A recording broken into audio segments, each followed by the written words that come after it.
The Adventures of Huckleberry Finn by Mark Twain. Chapter 17. An Evening Call. The Farm in Arkansas. Interior Decorations. Stephen doling bots. Poetical effusions. In about a minute somebody spoke out of a window without putting his head out and says, "Be done, boys. Who's there?"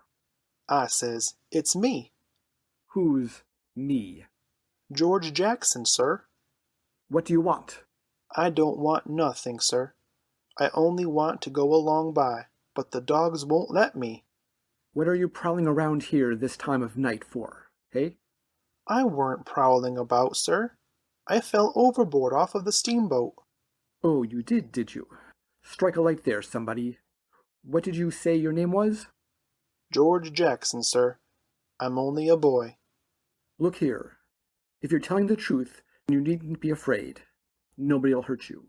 But don't try to budge. Stand right where you are. Rouse out Bob and Tom, some of you, and fetch the guns. George Jackson, is there anyone with you?" "No, sir, nobody. I heard the people stirring about in the house now, and see a light." The man sung out. "Snatch that light away, Betsy, you old fool. Ain't you got any sense? Put it on the floor behind the door. Bob, if you and Tom are ready, take your places." All ready. "Now, George Jackson, do you know the Shepherdsons?" "No, sir. I never heard of them." "Well, that may be so, and it mayn't. Now, all ready? Step forward, George Jackson, and mind, don't you hurry. Come mighty slow. If there's anyone with you, let him keep back. If he shows himself, he'll be shot. Come along now. Come slow. Push the door open yourself. Just enough to squeeze in. D'ye hear?" I didn't hurry. I couldn't if I'd a wanted to. I took one slow step at a time, and there weren't a sound, only I thought I couldn't hear my heart. The dogs were as still as the humans, but they followed a little behind me. When I got to the 3 log doorsteps, I heard them unlocking and unbarring and unbolting. I put my hand on the door and pushed it a little and a little more, till somebody said, There, that's enough. Put your head in. I done it, but I judged they would take it off. The candle was on the floor, and there they all was, looking at me, and me at them, for about a quarter of a minute. 3 big men with guns pointed at me, which made me wince, I tell you. The oldest, gray and about 60, the other 2 30 or more, all of them fine and handsome, and the sweetest old gray-headed lady, and back of her 2 young women, which I couldn't see right well. The old gentleman says, "There. I reckon it's all right. Come in." As soon as I was in, the old gentleman he locked the door and barred it and bolted it, and told the young men to come in with their guns, and they all went in a big parlor that had a new rag carpet on the floor, and got together in a corner that was out of the range of the front windows. There weren't none on the side. They held the candle and took a good look at me, and all said, Why, he ain't a Shepherdson. "No, there ain't any Shepherdson about him." Then the old man said he hoped I wouldn't mind being searched for arms, because he didn't mean no harm by it. It was only to make sure. So he didn't pry into my pockets, but only felt outside with his hands, and said it was all right. He told me to take myself easy, and at home, and tell all about myself. But the old lady says, "Why, bless you, Sol, the poor thing's as wet as he can be, and don't you reckon it may be he's hungry?" "True for you, Rachel. I forgot." So the old lady says, "Betsy, this was a nigger woman, you fly round and get him something to eat as quick as you can, poor thing, and one of you girls go and wake up Buck and tell him, oh, here he is himself. Buck, take this little stranger and get the wet clothes off from him and dress him up in something of yours that's dry." Buck looked about as old as me, 13 or 14 or along there, though he was a little bigger than me. He hadn't on anything but a shirt, and he was very drowsy-headed. He came in, gaping and digging one fist into his eyes, and he was dragging a gun along with the other one. He says, Ain't they no Shepherdsons around? they said no, 'twas a false alarm. Well, He says, they'd have been some. I reckon I'd have got one. they all laughed, and Bob says, Why, Buck, they might have scalped us all, you've been so slow in coming. Well, nobody come after me. It ain't right. I'm always kept down. I don't get no show. Never mind, Buck, my boy. says the old man. You'll have show enough, all in good time. Don't you fret about it. Go along with you now, and do as your mother told you. When we got upstairs to his room, he got me a coarse shirt and a roundabout and pants of his, and I put them on. While I was at it, he asked me what my name was, but before I could tell him, he started to tell me about a blue jay and a young rabbit he had catched in the woods day before yesterday, and he asked me where Moses was when the candle went out. I said I didn't know. I hadn't heard about it before, no way. Well, guess. He says. How am I going to guess, says I, when I never heard tell of it before? But you can guess, can't you? It's just as easy. Which candle? I says. Why, any candle. He says. I don't know where he was, says I. Where was he? Why, he was in the dark. That's where he was. Well, if you knowed where he was, what did you ask me for? Why blame it? It's a riddle, don't you see? Say, how long are you gonna stay here? You gotta stay always. We can just have booming times. They don't have no school now. Do you own a dog? I've got a dog, and he'll go in the river and bring out chips that you throw in. Do you like to come up on Sundays? And all that kind of foolishness? Bet I don't, but Ma, she makes me. Confound these old breeches. I reckon I better put 'em on, but I'd rather not. It's so warm. Are you all ready? All right, come along, old hoss. Cold corn pone, cold corned beef, butter and buttermilk. That is what they had for me down there, and there ain't nothing better that ever I've come across yet. Buck and his ma and all of them smoked cob pipes, except the nigger woman, which was gone, and the two young women. They all smoked and talked, and I eat and talked. The young women had quilts about them, and their hair down their backs. They all asked me questions, and I told them how Pap and me and all the family was living on a little farm down at the bottom of Arkansas, and my sister Mary Ann run off and got married and never was heard of no more, and Bill went to hunt them and he weren't heard of no more, and Tom and Mort died, and then there weren't nobody but just me and Pap left, and he was just trimmed down to nothing on account of his troubles. So when he died, I took what there was left, because the farm didn't belong to us, and started up the river deck passage, and fell overboard, and that was how I come to be here. So they said I could have a home there as long as I wanted it. Then it was most daylight, and everybody went to bed, and I went to bed with Buck, and when I waked up in the morning, daft it all, I had forgot what my name was.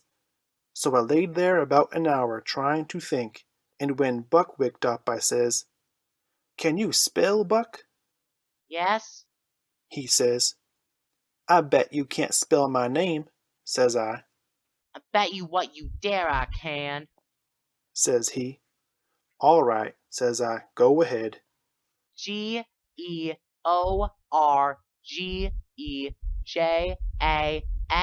Georgejackson. There now. He says, Well, says I, you done it, but I didn't think you could. It ain't no slouch of a name to spell, right off without studying. I set it down, private, because somebody might want me to spell it next, and so I wanted to be handy with it and rattle it off like I was used to it. It was a mighty nice family, and a mighty nice house, too. I hadn't seen no house out in the country before that was so nice, and had so much style. It didn't have an iron latch on the front door, nor a wooden one, but a buckskin string, but a brass knob to turn, the same as houses in town. There weren't no bed in the parlor, nor a sign of a bed. But heaps of parlors in towns has beds in them. There was a big fireplace that was bricked on the bottom, and the bricks was kept clean and red by pouring water on them and scrubbing them with another brick. Sometimes they washed them over with red water paint that they called Spanish brown, same as they do in town. They had big brass dog irons that could hold up a saw log. There was a clock on the middle of the mantelpiece with a picture of a town painted on the bottom half of the glass front, and a round place in the middle of it for the sun, and you could see the pendulum swinging behind it.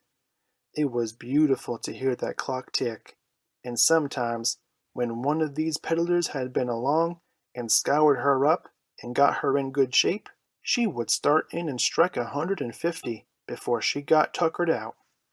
They wouldn't took any money for her.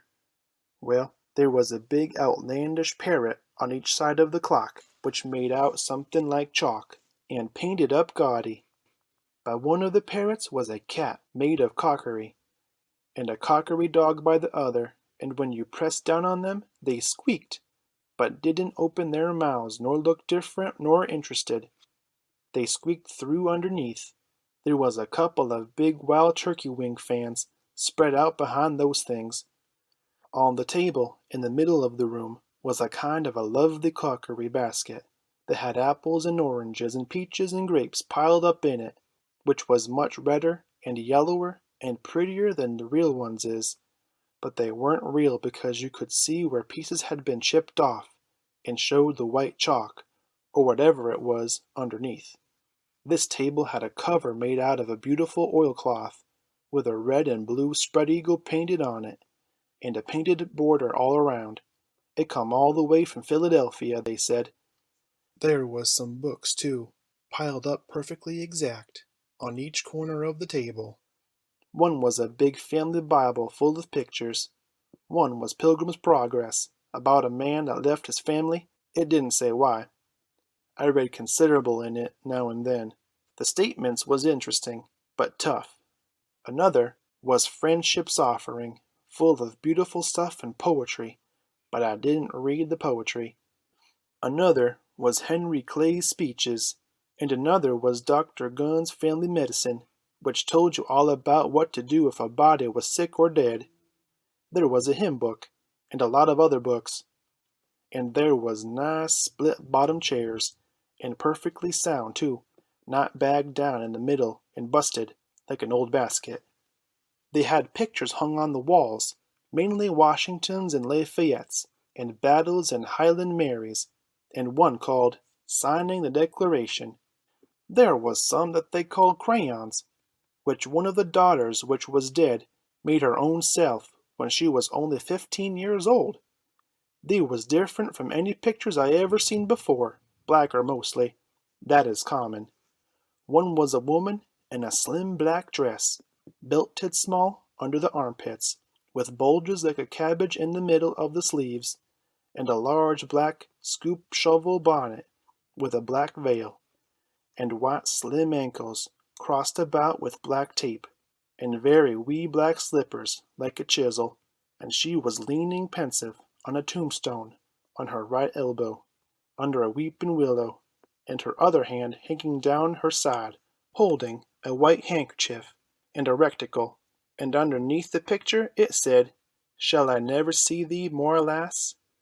Another one was a young lady with her hair all combed up straight to the top of her head, and knotted there in front of a comb, like a chair back, and she was crying into a handkerchief, and had a dead bird laying on its back, in her other hand with its heels up. And underneath the picture it said, "I shall never hear thy sweet chirp more, alas." There was one where a young lady was at a window looking up at the moon, and tears running down her cheeks, and she had an open letter in one hand with a black sealing wax showing on one edge of it, and she was mashing a locket with a chain to it against her mouth, and underneath the picture it said, "And art thou gone, yes, thou art gone, alas." These were all nice pictures, I reckon, but I didn't somehow seem to take to them, because if ever I was down a little, they always give me the fantods. Everybody was sorry she died, because she had laid out a lot more of these pictures to do, and a body could see by what she had done what they had lost. But I reckon that with her disposition she was having a better time in the graveyard.